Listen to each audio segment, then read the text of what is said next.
ఎవరికైనా కొంచెం ఆలోచిస్తారు.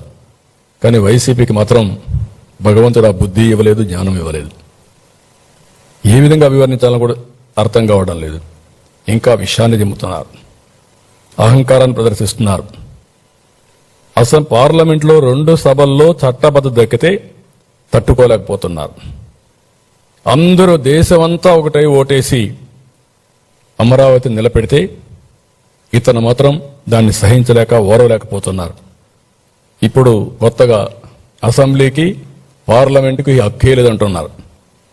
ఎక్కడ కూర్చుంటే అక్కడే రాజధాని అంటారు. ఈ తిక్కకు పరిష్కారం ఏంటో నాకైతే అర్థం కాల.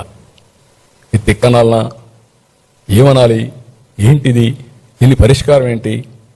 సాక్షాత్తు పార్లమెంటు ఒక చట్టాన్ని చేస్తే చట్టాన్ని అమలు చేయవలసిన రాజకీయ పార్టీలు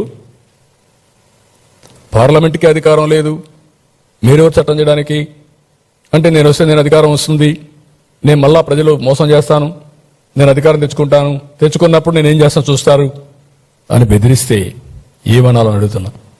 ప్లాన్ ఏ, ప్లాన్ బి, ఈ రెండో చూసినప్పుడు నాకు అనిపిస్తుంది ప్లాన్ ఏ మొన్నటి వరకు 3 రాజధానులు 3 ముక్కలట్లు, ఇప్పుడు ప్లాన్ బి.